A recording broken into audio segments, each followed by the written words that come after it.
I want to start by saying that I absolutely love this game. It's the best. Love it.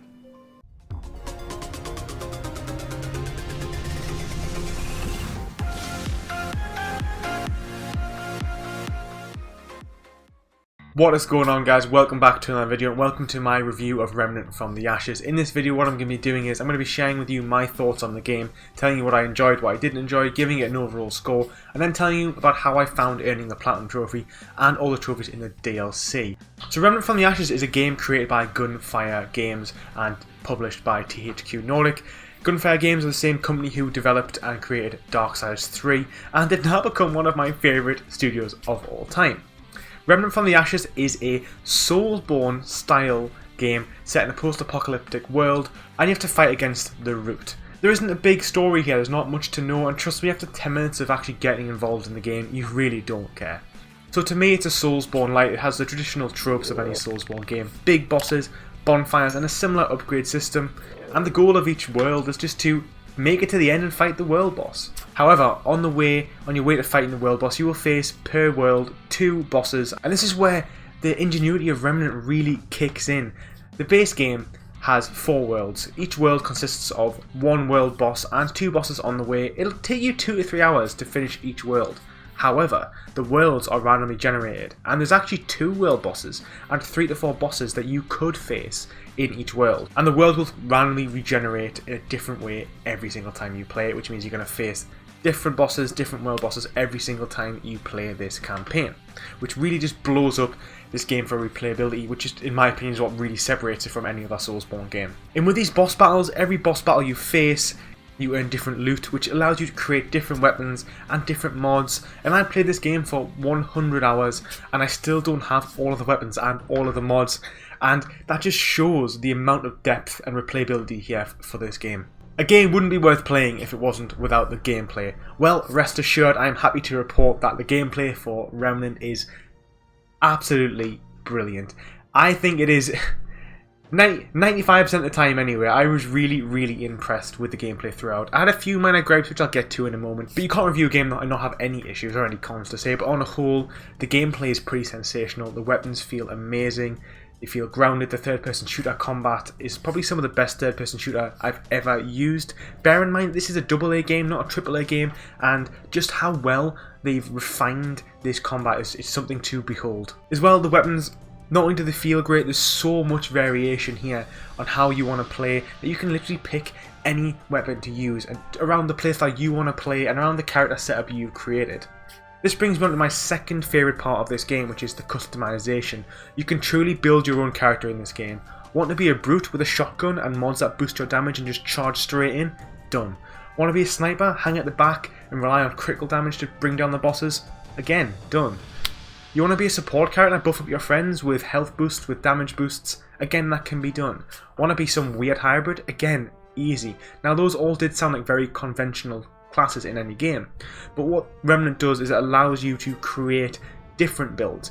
My favourite build was actually to focus completely on summon mods. So the mods, you can have 2 mods equipped at any time, and they can range from teleporting to healing to more weapon damage, or to my favourite, which is summons. And I was very fond of using the turrets and the dog, and that was the way I would play most of the game, hanging back, letting my dog and my turrets just wreak havoc, and just making sure that I was actually the supporting damage when I played by myself in solo.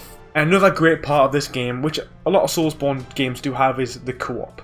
Now, Remnant From The Ashes is entirely 3-person co-op. Do you need to have 3 people to enjoy this game? No, definitely not. I spent half of my time in solo and half of my time playing it in 3-player co-op, but it's a lot of fun playing with your buddies. Yes, most games are more fun when you're playing with your friends, but when you're already playing an amazing game, playing with your friends is something that is just worth experiencing. I cannot stress that enough. There's something magical about getting stuck on a boss and, you know, trying to figure out a new strategy to beat them and just trying again with your friends. It definitely helps you to become less deflated, because some of the bosses will take 10 to 20 attempts. Now the co-op is actually my only criticism of the entire game. So there's 2 major issues which I found really limited the co-op play, which I think could have been refined to make it even better. Firstly is there's a difficulty spike when you play in co-op. That is so normal. That is such a normal thing to have. You know, Soulsborne games, all games that have co-op have to somehow create the game fairer for when there's 2 players. You can't just have someone jump in and play the same difficulty with 1 player, because there's 2 of you. It's incredibly difficult, or 3 of you in this case.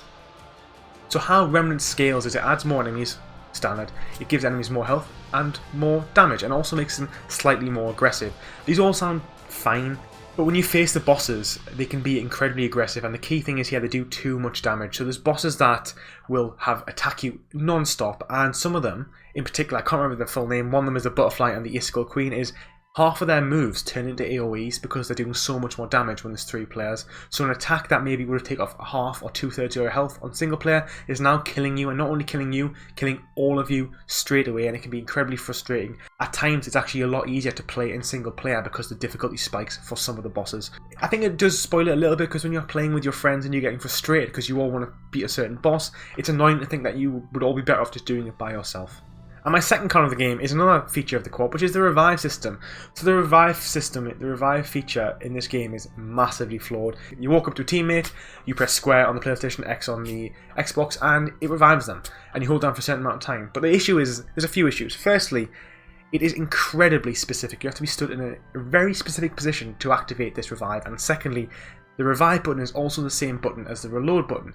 So this means that when you're running to get your friend, you know, like, they're on the chat going like, dude, PlatinumBro, come pick me up, I'm down, man. You race yourself over there, I'm on my way, I've only got a couple seconds to get there before this boss wipes me out, kills me, kills you, kills us all.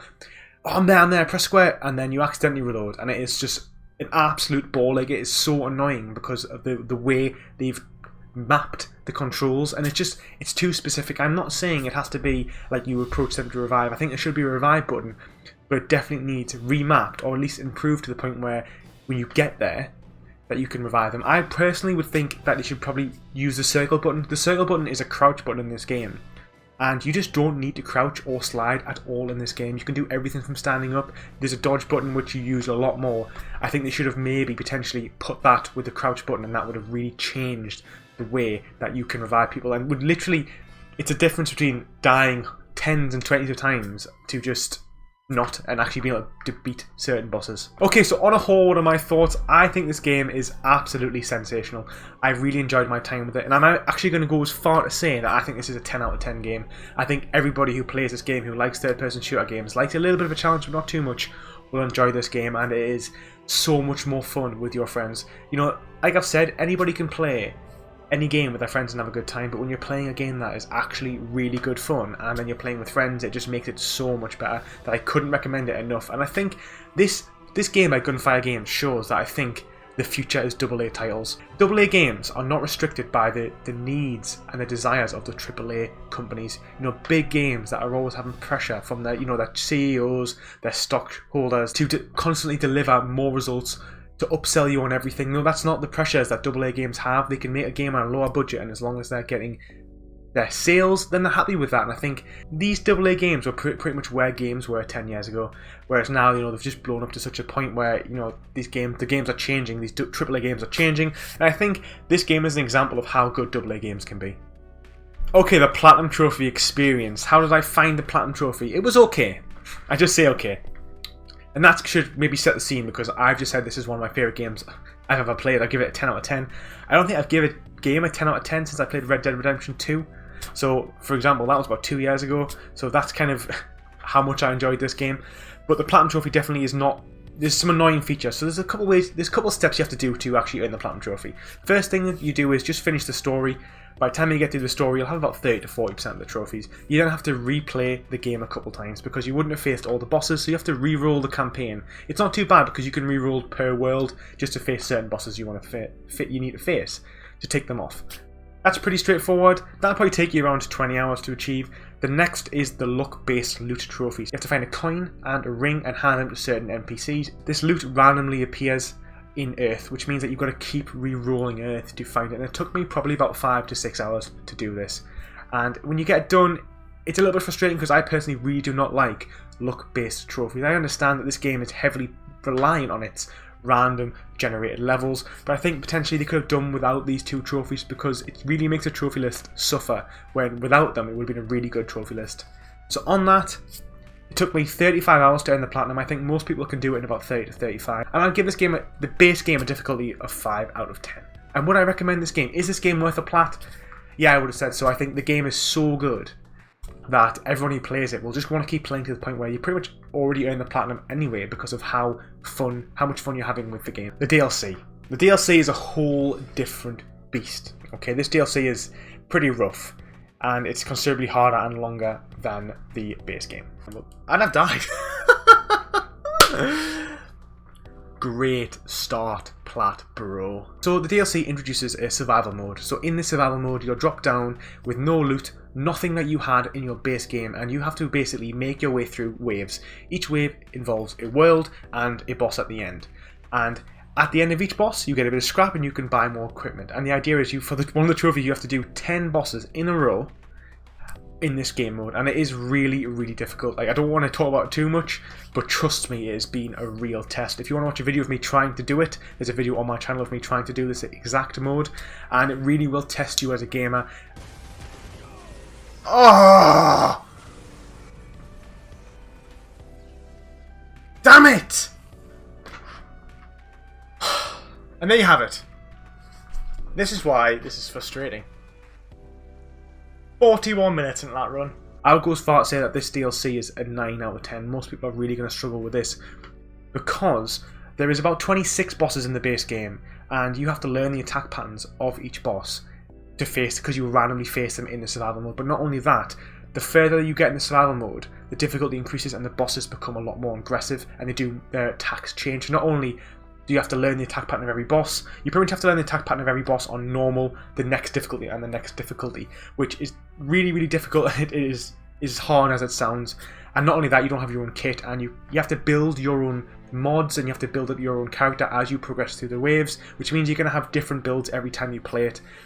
It definitely gets you to learn the game, I can definitely say that, but it's difficult, it's really difficult.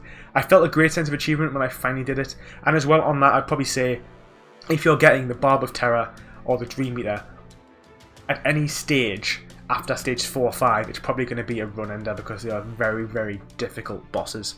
So prepare yourself. There's a few bosses in the game which makes it so difficult, because out of the 26 bosses, I would say 15 bosses are doable if you've been playing the game enough. And there's 9, there's probably 5 that are a bit difficult, and then there's 4 that are really, really hard. And if you get them, you know you could probably end your run. So once you've done that, once you've finally done that, which, just to clarify, that trophy alone took me 30 hours, you then have to face the new DLC boss, which is the Skull Queen. Again, she's the hardest boss singular in the game. With friends, it is disgustingly hard because she has so much health and does so much damage. You can pretty much AoE all 3 of you in one attack. So, you know, you can't even get revived because you're all getting downed. It took me about 7 hours to beat her one fight over and over again. She's quite the challenge. It depends. I did about 7 hours, but I actually ended up doing an hour by myself, 5 hours with my friends, where it's disgustingly hard, then an hour by myself. So my advice for the Skull Queen is just to do it by yourself. Trust me, it's so much easier. You've then got to grind for armor skins. So you get armor skins, you buy them by trading in glowing fragments. You earn glowing fragments by beating bosses on harder difficulties, or there is a method to grind it out. But regardless, at a minimum, it's probably going to take you 10 to 20 hours to do that as well, and it's just a bit of a grind, which is a shame. From all that, there is then the Subject 2923 DLC, which is a new world in this frozen world. Really good world, really good bosses, pretty fun. But again, it has that random loot trophy where you have to trade a tusk to one of the NPCs to get the final trophy. And again, this is pretty time consuming. So on that, if you're after the 100% for Remnant From The Ashes, I think it's going to take you around 100 hours with a difficulty of 9 out of 10. Really difficult. Would I recommend it? If you're a somewhat skilled gamer, I'd say yes. For me, I really, really struggled. So this is my, it's getting my PlatinumBro warning of difficulty. If you've managed to play all the Dark Souls games, you'd probably be okay with it. If you're a really good first-person shooter gamer, you'd probably be okay with it. But for the general gamer who maybe struggles with something like Dark Souls, I'm telling you, you're going to struggle with this trophy quite significantly. So just be warned. But the Platinum trophy is definitely achievable, probably 5 out of 10. But that DLC stuff's really, really tough. And that's my opinion on Remnant From The Ashes. One of my favourite games I've ever played, to be honest. One of the best games I've played in such a long time. It's going to leave an imprint on me for such a long time, and I'm like annoyed at myself for only playing it because I got on PS Plus. I should have bought this a couple of years ago. So I encourage you, if you like third-person shooters, you like Dark Souls series, you like a bit of a challenge but not too much, This game is definitely up your alley. I highly recommend it. And as well, if you like being able to actually customize your own characters to build up the mods and the weapons you want to play, this game is just fantastic for customization. So I'd like to thank you so much for watching this video. Don't forget to like and subscribe, and I'll see you in the next video. Take it easy.